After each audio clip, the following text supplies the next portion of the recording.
Assalamualaikum, salam sejahtera dan selamat kembali semula ke channel Abang. Terima kasih sangat-sangat nak dengarkan cerita yang Abang nak sampaikan hari ini. Sempena dengan bulan kemerdekaan. Hari itu 17 hari bulan 8, hari jadi ataupun hari kemerdekaan negara Indonesia. Jadi semua penonton-penonton yang menonton cerita Abang daripada Indonesia, Abang ucapkan selamat hari merdeka. Minta maaflah kalau terlambat ucapannya. Jadi tak lama lagi negara kita pula yang menyambut hari kemerdekaan pada 31 Ogos nanti. Jadi hari ni Abang nak sampaikan dua cerita, tapi kedua-duanya boleh tahan bagusnya. Tanpa membuang masa lagi, marilah sebelum kita mulakan cerita, marilah kita sama-sama berdoa kepada Allah Ta'ala. Semoga Allah panjangkan umur, murahkan rezeki, berikan kesihatan yang baik untuk kita semua dan permudahkan segala urusan kita dunia dan di akhirat.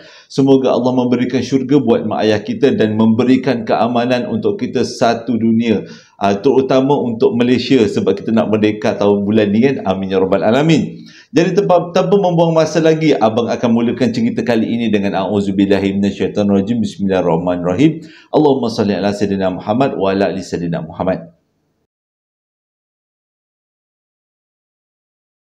Cerita kali ini disampaikan oleh Mira, berlaku pada tahun 1995 dekat satu taman perumahan dekat Kuala Lumpur. Ceritanya bermula pada waktu tu Mira tingkatan 5 dekat satu sekolah yang terkenal dekat Kuala Lumpur, sekolah perempuan. Pada waktu tu dia nak menduduki peperiksaan SPM, boleh dikatakan memang waktu-waktu kritikal, dan waktu-waktu ini kebanyakan daripada anak-anak yang nak menduduki peperiksaan akan berada dalam keadaan yang sangat tidak stabil sebab keadaan takut untuk menghadapi peperiksaan menyebabkan mereka akan berfikir yang bukan-bukan. Jadi untuk cerita yang kali ini Abang akan sampaikan pengalaman Mira. Marilah kita sama-sama dengar dan kita timbang sama ada cerita ini berkenaan dengan alam sebelah ataupun tentang tekanan. Tapi jujur Abang cakap daripada hati Abang anggap ia sebagai, bukan anggap, Abang percaya ia sebagai adalah gangguan. Ceritanya macam ni. Pada waktu tu dia memang sibuk sangat dengan study, dengan macam-macam benda, persediaan untuk menjawab soalan peperiksaan SPM yang akan berlangsung dalam beberapa bulan akan datang. Pada waktu tu dia memang betul-betul tertekan, tapi dia kata dia masih lagi boleh handle tekanan tu. Nak jadi cerita, pada satu hari, waktu tu hari Sabtu, tiba-tiba dia rasa macam tak sedap badan, rasa macam nak baring, dan ada kalanya dia rasa macam ada sesuatu yang berlaku dalam badan dia dan dia susah nak jelaskan. Seperti macam ada sesuatu yang masuk ke dalam badan dia. Lebih kurang macam itulah. Jadi menjadi kebiasaan keluarga Mira pada waktu tu, kalau Sabtu atau Ahad, mak dia memang akan ajak anak-anak makan luar. Begitu juga dengan bapa dia lah. Dengan kata lain, satu keluarga makan keluar. Dan pada hari itu memang dicadang-cadangnya patutnya Mira dengan mak ayah dia dan adik-beradik dia akan makan luar dekat satu restoran yang terkenal dekat Kuala Lumpur. Tapi dia kata pada waktu tu perasaan nak pergi tu memang meluap-luap sangat. Tapi badan dia betul-betul rasa tak selesa dan rasa betul-betul penat. Dia susah nak jelaskan pada mak ayah dia. Jadi bila mak ayah dia ajak, dia beritahulah dia tak larat, dia rasa macam ada tak sedap badan. Jadi mak dia cubalah rasa-rasa kepala demam ke apa yang tak kena ke. Tapi okey je, Mira tak ada masalah pada waktu tu. Badan dia tak panas, cuma dia kata badan dia macam ada benda yang menggelojak dekat dalam badan. Jadi mak dia kata kalau macam tu jangan baring dalam bilik, tapi duduk dekat ruang tamu. Apa-apa pun bila mak dengan bapak dia dengan adik-beradik dia yang lain balik daripada restoran makan tengah hari, jadi terus-terus nampak Mira ada dekat ruang tamu, legalah sikit hatinya. Jadi pada waktu tu Mira kata awalnya selepas mak ayah dia pergi makan, dia pun duduk dekat ruang tamu, duduk sorang-sorang, dia tak buat apa-apa. Waktu tu memang tak ada handset, jadi menghadap je lah TV. Entah kenapa dia kata badan dia semakin lama selepas mak bapak dia tinggalkan rumah, rasa macam betul-betul bisa badan. Macam itulah ayatnya, bisa badan. Jadi kalau siapa-siapa yang tahu keadaan bisa badan, bolehlah kongsi-kongsi dengan abang. Dia kata ketakselesaan dia macam seolah-olah dia kena bisa badan. Jadi dia tak naklah menyakitkan badan dia dengan lebih teruk lagi. Dia bercadang untuk naik ke bilik untuk berehat dekat atas katil dia. Waktu tu dia kata dia memang baring dengan keadaan yang sangat letih dan bisa badan. Dia cuba untuk bangun, untuk bergerak-gerak, tapi dia kata lebih baik dia terlentang macam tu aja atas katil, sebab dia kata setiap kali dia gerakkan badan, setiap otot-otot dan sendi-sendi dia rasa sakit. Pada waktu tu dia kata lebih kurang 3 jam selepas tu dia dengar pintu rumah depan terbuka. Jadi dia tahulah, dengan kata lain, mak bapak dia dah balik. Waktu tu dia mula rasa pelik. Waktu yang Nikmat cerita ni, dia mula nak bangun, asalnya nak buka pintu, nak sambut kepulangan mak ayah. Nak tengoklah mak ayah dia belikan bungkusan makanan apa untuk dia makan. Pada waktu tu dia cuba untuk bangun tapi tak boleh. Dia cuba sedaya upaya nak bangun tapi tak boleh, dan dia rasa macam satu badan dia betul-betul sakit. Okey, kita tinggalkan sekejap babak yang tu. Kita balik kepada mak dengan bapak dia pula. Waktu mak bapak dia buka pintu, dia tengok Mira tak ada dekat kawasan ruang tamu. Tapi pintu pula, TV terbuka. Jadi dengan kata lain, diorang fahamlah Mira ada dekat dalam bilik. Dia letakkan bungkusan makanan tu dekat kawasan meja makan, dan mereka sekeluarga duduk dekat ruang tamu. Diorang beranggapan mungkin Mira nak rehatkan diri dalam bilik, tak nak diganggu. Jadi diorang pun borak-boraklah dekat ruang tamu. Bila tengah borak-borak, dengar dahsyat-dahsyat borak cerita tentang makan tengah hari tadi, tiba-tiba satu keluarga ni dikejutkan dengan bunyi benda yang jatuh dekat dalam tingkat atas. Rumahnya 2 tingkat.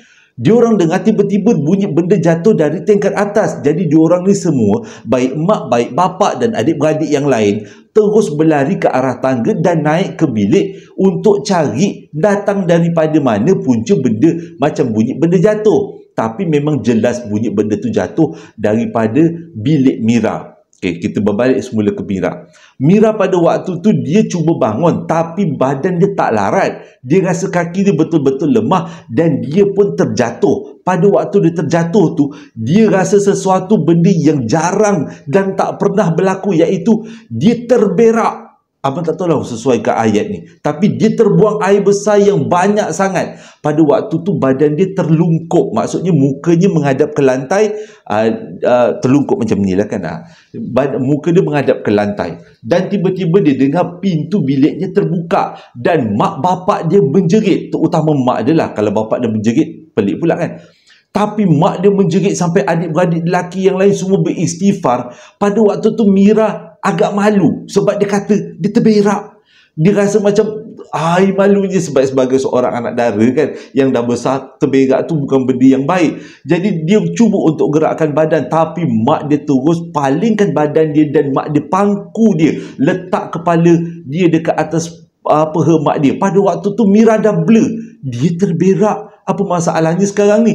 Dia nak cakap tapi mulut dia tak boleh buka. Tekak dia memang tak boleh keluarkan suara. Jadi dia diam. Pada waktu tu mak dia pegang kepala dia sambil mak dia nangis. Mira, kenapa jadi macam ni? Kenapa jadi macam ni? Dia tak faham apa yang mak dia cakap. Dia cuma nak cakap dia terbuang air besar dan dia nak minta maaf. Tapi pada waktu tu semuanya terkunci. Abang dengan adik-beradik lelaki dan bapak dalam keadaan yang kalang kabut. Bawa baldi, bawa kain, ada yang bawa selimut, ada yang bawa mop. Pada waktu tu Mira tak nampak apa pun yang berlaku. Jadi selepas diorang semua dah mop, ada juga bapak dia kata, panggil ambulan, panggil ambulan. Waktu tu Mira dah blur dah ni. Jadi dah dalam keadaan kalang kabut ni semua, Mira diam aja, baring kat pangku mak dia, dan dia pandang aja muka mak dia. Dia nak cakap tapi tak boleh. Mak dia menangis-nangis dah waktu tu. Dan pada waktu tu ambulan pun datang. Selang beberapa minit lepas tu ambulan datang. Waktu tu bapak dia angkat Mira nak bawa turun ke tingkat bawah. Pada waktu tu barulah Mira nampak apa sebenarnya yang berlaku. Seluruh bilik dia dipenuhi dengan darah. Jadi dengan kata lain, yang tadi bukan dia terbuang air besar atau terberak, tapi sebenarnya darah keluar daripada punggung dia. Dalam keadaan yang sangat lemah, Mira tengok, dia sendiri terkejut dengan apa yang dia nampak. Darah melempah-lempah dekat kawasan bilik dia. Kalau ikut daripada logik, pada waktu tu dia mungkin dah pingsan. Tapi entah tahu macam mana Tuhan nak bagi pertolongan. Dia masih lagi sedar dan dia perasan untuk dia dibawa ke hospital. Dia sedar semua tu. Bila sampai dekat hospital, dia terus dimasukkan dekat dalam wad kecemasan dan dia diperiksa dengan lebih lanjut lagi. Pada waktu tu masih lagi Mira sedar. Dia tengok mak ayah dia sedih, adik-beradik dia sedih, terutama mak dalam keadaan yang sangat sugul. Selepas dungdang-dungdang pemeriksaan pun dilakukan, dia pun dibawa ke dalam wad. Bila diletakkan dekat dalam wad, mak dia dengan bapa dia duduk dekat sebelah dia sambil nangis-nangis. Pada waktu tu Mira memang buka mata, dia tak tutup mata, dia tak tahu macam mana nak cakap. Dia cuba nak terangkan dan dia nak bertanya sebenarnya apa yang berlaku, tapi tak ada satu perkataan pun yang keluar daripada mulut dia. Dia diam dan dia cuba perhatikan keadaan sekeliling dia. Dia tengok keadaan nurse dengan doktor agak kalang kabut menguruskan dia. Dan selang selebih kurang 1-2 jam, waktu melawat pun dah habis, mak bapak dia terpaksa keluar daripada wad, tinggallah dia seorang-seorang dekat dalam wad tu. Dia macam wad kecemasan, bukanlah wad kecemasan, tapi wad lah, wad dekat atas, dekat tingkat wad biasa tu. Jadi dia kata pada waktu tu langsir ditutupkan, badan dia dicocok dengan macam-macam wayar, macam-macam benda disambungkan dengan badan dia, dikeliling dia penuh dengan mesin-mesin. Pada waktu tu memang dia sedar dan dia cuba bercakap, berinteraksi dengan nurse yang ada ataupun dengan doktor. Tapi pada waktu tu nurse dengan doktor seolah-olah macam nampak dia tengah tidur. Dia pun tak tahu kenapa diorang ni pandang macam dia ni tak buka mata. Dia diam je lah bila dia tengok nurse-nurse macam tu. Pada waktu tu tiba-tiba dia rasa satu badan dia sejuk. Dia satu badan dia terasa sejuk. Dan dia dengar satu bisikan suara yang kuat. Daripada tak tahu daripada mana. Bunyinya macam ni. Sebenarnya engkau akan kubunuh.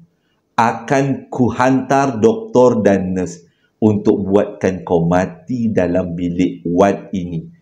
Suara tu betul-betul bergema dalam bilik kawasan tempat Mira duduk. Waktu tu Mira rasa terlalu takut dan dia perlu buat sesuatu. Dia perlu gerak. Dia perlu jelaskan kepada doktor dan nurse apa sebenarnya yang berlaku. Kenapa dia dibuat macam tu. Macam-macam persoalan dia tanya yang nak ditanyakan kepada doktor.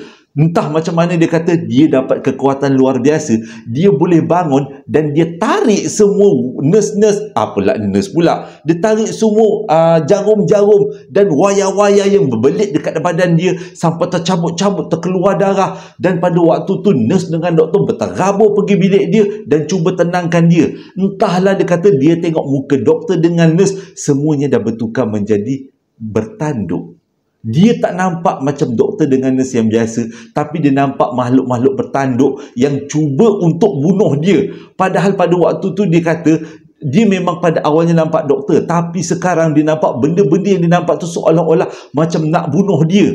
Dan dia cuba memeronta sekuatnya, menolak doktor, menolak nurse, sampaikan dia terpaksa diikat ke atas katil tempat dia baring. Selepas tu doktor bagi ubat penenang pada dia dan dia mula rasa macam nak tidur. Sewaktu dia nak tidur tu, dia dengar doktor arahkan beberapa orang nurse untuk menghubungi mak ayah dia dan memaklumkan perkara ni. Bila dia sedar daripada pengsan, dia nampak dekat sebelah dia ada mak ayah dia dan juga seorang doktor perempuan. Dan ada seorang lagi, lupa, ada beberapa orang doktor. Jadi dengan kata lain, doktor-doktor tu berbincang, menyatakan sesuatu yang dia sendiri rasa macam terkejut. Sebab doktor kata dia tak ada satu sakit pun. Dah buat cek darah, dah buat cek segala macam cek, tapi tak ada satu sakit. Pihak hospital tak jumpa apa-apa sakit.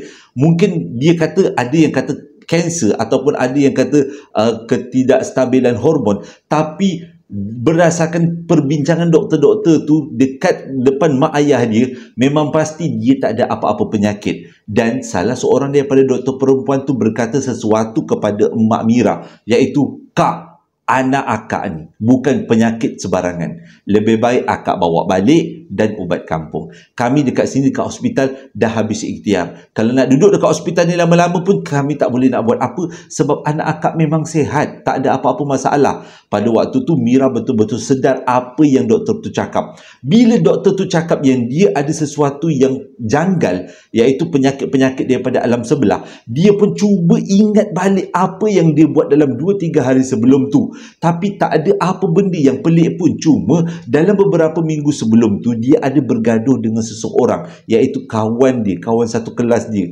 Atas sebab apa dia bergaduh tidak pula diceritakan pada abang. Jadi pada waktu tu doktor pun uruskan untuk Mira discharge daripada ward. Bila dia keluar daripada ward, dia ditolak atas kursi roda dan sampailah dekat rumah. Dekat rumah dia pun baring semula. Dan kisah Mira diketahui oleh banyak saudara mara yang datang untuk melawat. Pada waktu tu Mira dah nak ambil SPM dan dia cuba untuk mempositifkan diri dengan baca buku persediaan SPM lah, buku sejarah ke geografi ke macam tu. Tapi setiap kali dia buka buku, dia tak faham satu perkataan pun. Dia nak baca perkataan, saya pun dia tak tahu. Dia kata apa benda ni, SAYA, tapi dia tak tahu apa benda tu. Bukan perkataan aja, nombor nak kira 1 sampai 10 pun blank otak. Dia tak tahu kenapa dia tak boleh ingat dan dia tak boleh tahu. Padahal waktu-waktu sebelum ni benda tu adalah benda yang biasa bagi seorang yang kita bersekolah lah kan. Tak ada masalah. Jadi dia rasa betul-betul pelik pada waktu tu. Dan selepas perbincangan mak ayah dia, apa yang dia dengar, dia orang nak cari orang yang boleh mengubat Mira. Dan akhirnya dia orang jumpa dengan seorang makcik, bukanlah makcik, opah lah, nenek lah, dia pangkat nenek sebenarnya. Nenek tu adalah mak mertua kepada salah seorang pakcik Mira. Nenek tu datang, aku panggil opah lah. Opah tu datang ke rumah dan cuba mengubat Mira, mengambil masa lebih kurang 3 hari 3 malam. Dan hasil daripada perubatan tu, opah tu beritahu sebenarnya Mira terkena buatan orang daripada orang yang dekat dengan dia, tapi bukan saudara, daripada kawan-kawan dia. Selepas opah tu mengubat, dalam 3 hari selepas tu, Mira bermimpi kawan baik dia yang sebenarnya menghantar sesuatu kepada dia. Esoknya, lepas habis berubat tu, Mira daripada tak boleh jalan tadi, terus sihat walafiat. Okey je, tak ada masalah pun. Memang sesuatu yang sangat luar biasa, kata Mira. Dan selepas dia sihat, dia terus pergi sekolah. Dia sejak tu tak berani nak berhadapan dengan kawan dia. Sebab dia kata ada sesuatu yang berkaitan dengan kawan dia. Kenapa kawan dia sihir dia sendiri tak faham. Tapi mungkin disebabkan oleh cemburu, ataupun ada beberapa cerita yang tak disampaikan kepada abang. Tapi dia kata itu adalah satu pengalaman macam mana dia disantau oleh seseorang.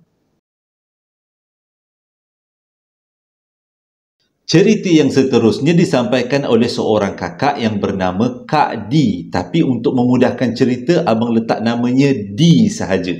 Jadi kes ni berlaku pada tahun 1999 sewaktu D belajar. Pelik pula perkataan D kan. Jadi kita tukarlah kepada Dalila. Dia sedap sikit.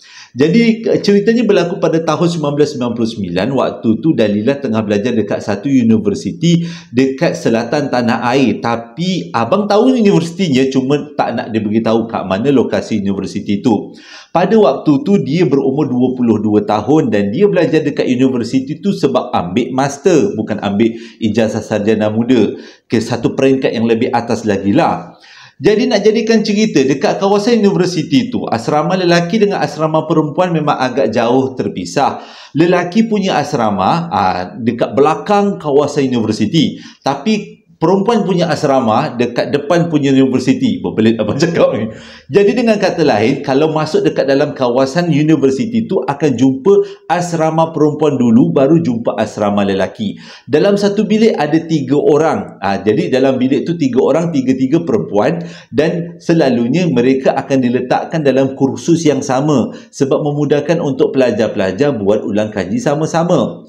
Pada waktu 1999, bukanlah satu benda yang biasa bila ada seorang budak ataupun pelajar yang ada komputer. Pada waktu tu belum ada lagi laptop. Semuanya pakai komputer gagah berani yang besar tu kan. Maksudnya yang bentuknya cukup besar tu kan. Termasuklah dengan Dahlia. Dia ni ada komputer yang besar tu hadiah daripada bapak dia. Sebab dia kata bapak dengan mak dia memang daripada kecil-kecil lagi dia dah menabung untuk dia adik-beradik. Jadi itu duit itu digunakan untuk keperluan si anak membeli komputer. Disebabkan Dahlia ni adalah satu-satunya budak perempuan, pelajar perempuan yang ada komputer dekat kawasan tu, dekat dalam level tu. Dengan kata lain, komputer ni boleh dijadikan komputer sebagai komputer wakaf. Ramailah budak-budak atau pelajar lain yang datang nak gunakan komputer Dahlia. Tapi itu tak menjadi masalah asalkan tidak melanggar masa-masa untuk Dahlia gunakan komputer dia.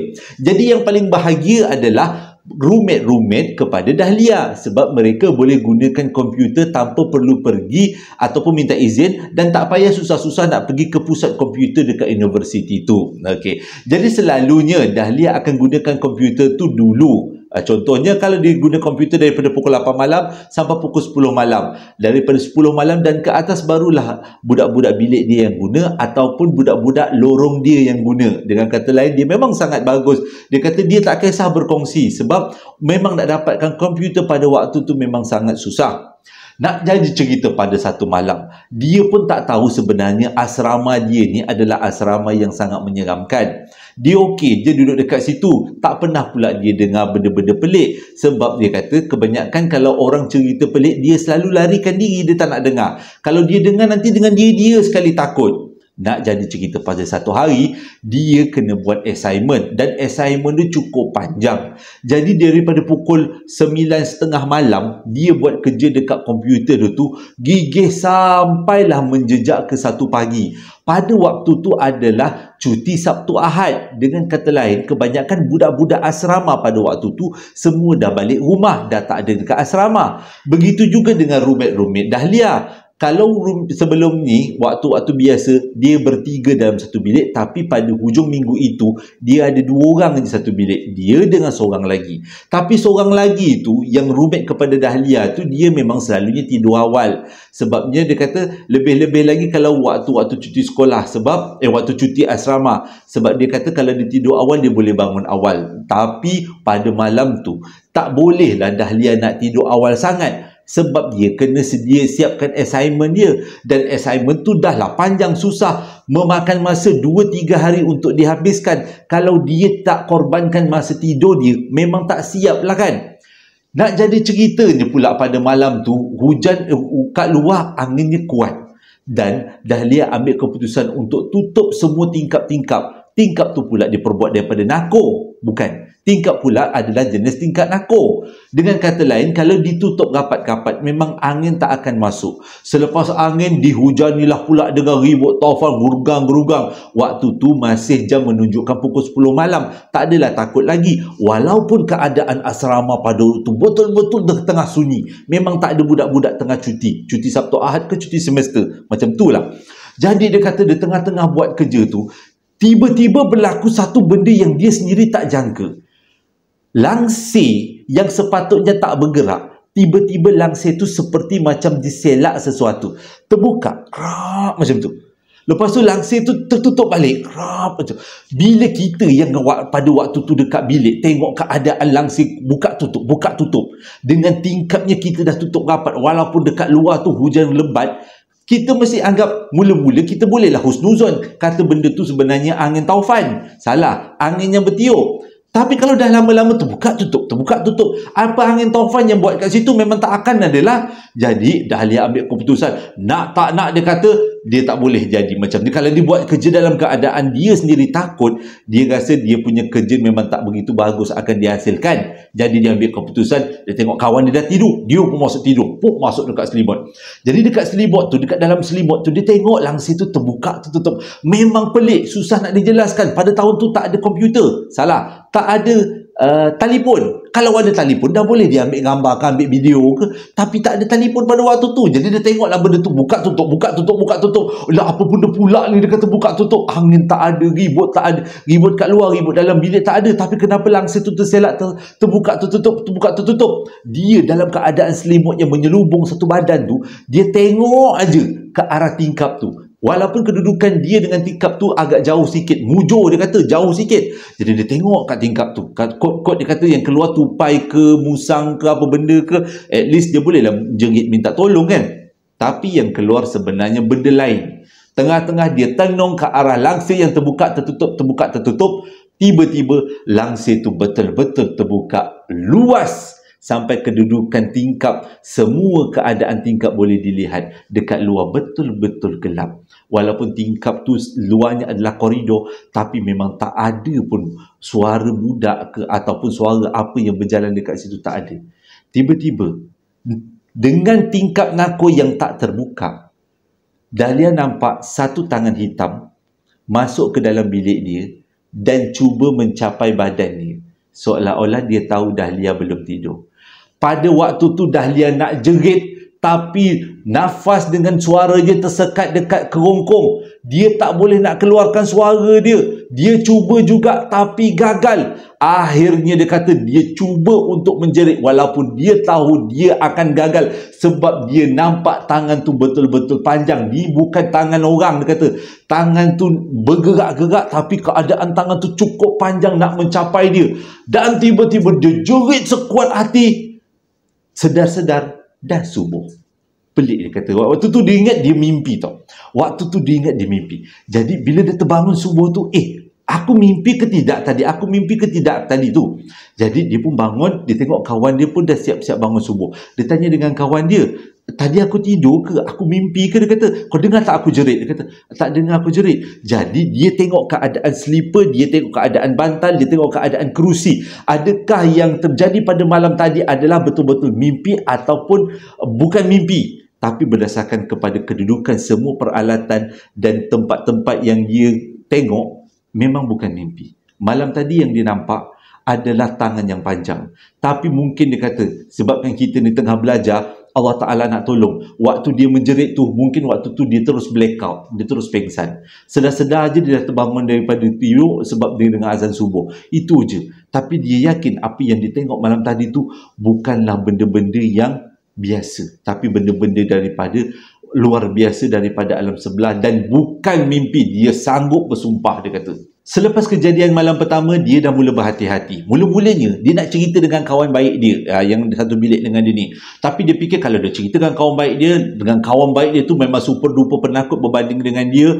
Tengok pokok mengambai je dah diingat Pontianak mengilai. Jadi lebih baik dia kata dia tak nak cerita dengan kawan dia. Kalau dia cerita takut nanti ke mana-mana kawan dia nak pergi, terpaksa dia teman. Nak berak, nak ke apa ke, terpaksa teman, jadi lagi susah. Jadi malam kedua ni dia dah rasa berteka-teki. Waktu tu dah masuk malam. Dia kata dah waktu maghrib. Dia dah mula berteka-teki. Akan terjadi benda yang pelik atau tidak? Akan terjadi ke tidak? Entahlah. Dia kata hati dia macam berkata-kata benda tu akan jadi untuk malam yang kedua. Tapi kali malam kedua ni bukanlah tangan lagi. Kadang-kadang kita boleh rasa tau gerak hati kita. Jauh di sudut nurani hati durjana, hati nurani tu kita boleh rasa yang ada sesuatu akan terjadi. Jadi malam tu dia memang ikut kawan dia tidur awal. Waktu tu lebih kurang pukul 9.30 malam. Habis-habis main isyak, boom, kawan dia dah tidur. Ikutkan sebenarnya Dahlia ni bukan jenis orang yang tidur awal. Jadi bila dah kawan dia tidur, untuk mengelakkan daripada dia pun didengki untuk malam yang kedua, dia pun tidur awal. Tapi ada satu kesalahan kat sini. Dia kalau tidur awal, bangunnya memang awal. Ini bukan sebarang awal. Awal betul. Kalau dia tidur pukul 9 malam, selalunya dia kata dia akan ambil masa 5 jam dia tidur. Jadi kalau pukul 9 dia tidur, 10, 11, 12, 1, 2. Pukul 2 dah terbangun. Pada waktu tu dia pun, entahlah dia kata, dalam pukul 2 tu dia macam segar. Tak tahu nak cakap, dia rasa macam segar. Dia pun duduk kat katil. Dia dah rasa menyesal untuk tidur awal. Alamak, dah tidur awal sekarang ni dah terjaga pula tengah malam. Bilik air dekat luar. Kalau cadang-cadang nak pergi ambil semayang, buat semayang tahajud, bilik air kat luar. Malam semalam dah nampak tangan melintas dekat katil dia. Takkan malam ni dia nak keluar juga. Waktu tu dia kata dia sambung tidur balik lah. Cubalah lelapkan mata. Apa yang patut dia cuba lelapkan mata. Dia cuba sedaya upaya tapi tak boleh. Mata dia betul-betul jelas. Segar pula tu. Kawasan asrama tu pada waktu tu bukan hujan, tapi betul-betul sunyi. Bunyi cengkerik pun tak ada. Kalau selalunya bunyi cengkerik, bunyi katak kan memang meriah kan dekat kawasan-kawasan asrama macam tu. Tapi ini bunyi katak, bunyi cengkerik pun tak ada. Dalam bilik tu, dia cuba memerhatikan keadaan sekeliling bilik. Tiba-tiba dia nampak sesuatu yang janggal. Dekat hujung sudut bilik dia, ada tergantung satu baju kelawar kepunyaan kawan dia yang balik kampung tu. Entahlah, dia kata dekat baju kelawar tu macam ada sesuatu yang pelik. Walaupun dalam keadaan gelap, dia rasa macam baju kelawar tu seperti ada yang menyarungkannya. Dengan kata lain, ada seseorang yang berdiri di hujung sudut bilik dengan menyarungkan baju kelawar kepunyaan kawan dia. Jadi dia nak pastikan apa yang dia nampak tu adalah mimpi, bukan adalah bayangan sendiri, bukanlah adalah betul-betul. Itu mimpi dia kata, bukan benda betul-betul. Jadi dia dengan keadaan mengiring, dia pandang ke arah baju kelawar tu yang tergantung tu. Dia tengok aja baju kelawar tu. Tiba-tiba dia kata dalam beberapa kelipan mata, baju kelawar tu bukan lagi tergantung, tapi baju kelawar tu dipakai oleh seseorang. Dan bila diamati muka itu dalam gelap, ia adalah muka kawan dia yang balik kampung. Kalau kita di tempat Dahlia, kita mesti jerit. Macam tu juga Dahlia. Pada waktu tu dia kumpulkan tenaga, dia jerit sekuat hati. Habis dia jerit, dia terbangun. Rupanya dah subuh. Kali kedua jadi benda macam ni. Yang pertama bangun subuh, yang kedua bangun subuh. Kali ini dia nak pastikan adakah dia mimpi untuk kali kedua. Padahal tadi dia kata dia memang menjerit minta tolong. Dia ketakutan bila dia tengok baju tidur tu, baju kelawar tu seperti ada orang yang pakai. Waktu tu dia tengok keadaan baju kelawar tu. Yang mengejutkan adalah baju kelawar tu tidak ada dekat situ. Tapi baju kelawar tu ada dekat dalam almari kawan dia yang balik kampung. Kalau betul pada malam tu dia bermimpi, dia mesti nampak baju kelawar tu tergantung. Sebab di hari siang, dia memang yakin baju kelawar tu tergantung. Sempat dia dengan kawan dia. Kau ingat tak baju kelawar yang tergantung kat sini? Ingat? Oh, dah beralih. Dah ada dalam almari rupanya. Engkau ke yang alihkan? Jadi dia pun malas nak kecoh-kecoh. Dia cakap, aku yang alihkan. Oh, baguslah. Dia kata, sebab aku seram tengok baju kelawar tu. Macam tergantung kat situ macam ada orang. Itu yang kawan dia cakap. Tapi dia tak bagi tahu kawan dia. Sebenarnya bukan dia yang alihkan baju kelawar tu. Baju kelawar tu pada malam tadi dipakai oleh seseorang. Dan dia menjerit, dia pengsan. Dipengsankan oleh Allah dan dia dibangunkan sewaktu subuh. Dan itu adalah kejadian malam kedua. Malam ketiga ada satu lagi kejadian. Dan ini adalah kejadian terakhir. Dia pun tak faham kenapa 3 malam berturut-turut dia dikacau dengan sesuatu. Waktu tu dia tengah siap-siap nak tidur. Tengah-tengah dia siap-siap nak tidur, lebih kurang pukul 11 malam. Dia tak nak tidur lewat awal sangat sebab nanti dia terbangun lewat pula. Dia terbangun tengah malam, nanti bahaya dia kata. Jadi dia tidur pukul 11 malam. Dia cubalah baca novel ke apa untuk dia bertahan. Akhirnya pukul 11 malam dia tidur. Pukul 2 dia terbangun. Pada waktu tu dia kata dia rasa marah sangat. Kenapa pada waktu pukul 2 hari yang ketiga dia boleh terbangun? Dia nak nampak sesuatu yang lain macam ke? Sedang-sedang dia berfikir-fikir, tiba-tiba melintas sebelah katil dia seorang budak yang umurnya lebih kurang 4 tahun. Budak perempuan, rambutnya agak ikal panjang sikit, baju dia pakai baju kurung, tapi baju kurungnya singkat dengan bunga kecil-kecil. Memang dia nampak budak tu berjalan sebelah katil dia dan buka pintu almari bilik dia dan masuk ke dalam almari, tutup semula pintu. Pada waktu tu dia tak sempat nak rasa takut. Dia punya meremang tak boleh nak cakap. Dia dah ambil keputusan. Ini bukan main-main. Dia terus pergi meloncat kat katil kawan dia. Dia kejut kawan dia dan kawan dia terbangun. Nak tahu tak? Ada sesuatu benda yang pelik. Kawan dia cakap apa? Aku tak tidur. Aku dengar ada orang berjalan dalam bilik kita kan? Gitu.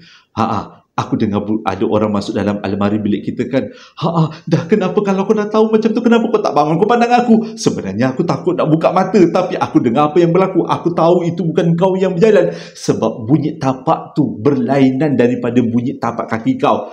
Jadi, waktu tu, diorang dah berdua ni dekat dalam bilik dah memandang satu sama lain.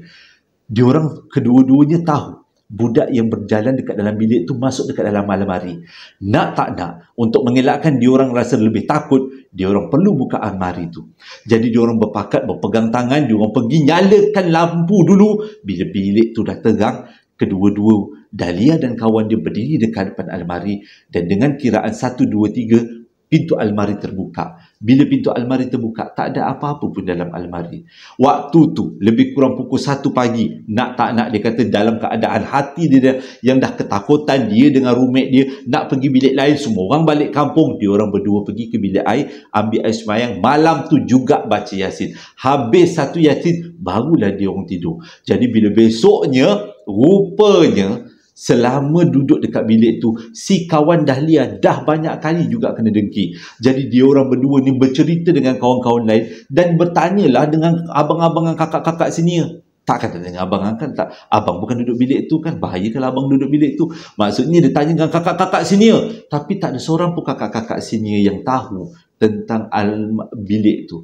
Nombor bilik tu pun dia tak beritahu ke abang. Kalau tidak, memang abang tanya dekat dalam ni nombor bilik tu. Tapi dia minta tolong dekat abang, jangan beritahu nama universiti. Cumanya abang nak bagi clue. Universiti tu dekat satu tempat yang dikenali dengan nama BH Petrol. Akan abang bagi sikit je. Oh, tak nak lagi terang-terang. Nanti pihak universiti tu kan marah abang kan. Nah, universiti tu terletak di satu kawasan di Johor yang dikenali dengan BH Petrol. Abang sudah sebutkan sikit. Jadi siapa-siapa yang berasal daripada universiti tu pernah belajar dekat situ dan tahu tentang bilik-bilik misteri dekat kawasan asrama perempuan, boleh kongsi ke abang. Kita kongsi-kongsi cerita. Nanti tak adalah orang cakap abang ni cedok cerita orang lah, kaki DVD lah, tak mana-mana cerita dia cilok lah. Ini semua cerita orang bagi, abang cuma tukang sampaikan.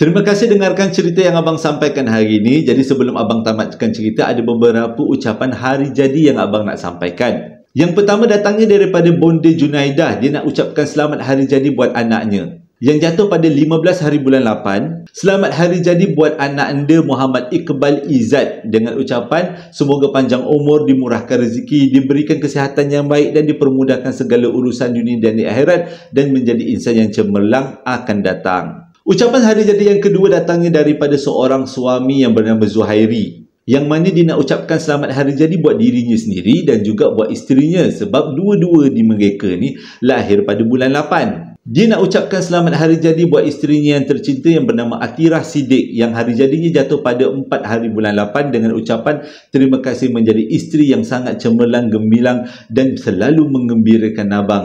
Ni abang Tesla. Oh, itulah abang Tesla, matilah abang terkecam. Dan daripada pihak abang, abang ucapkan selamat hari jadi buat Ahmad Zuhairi Abdul Latif.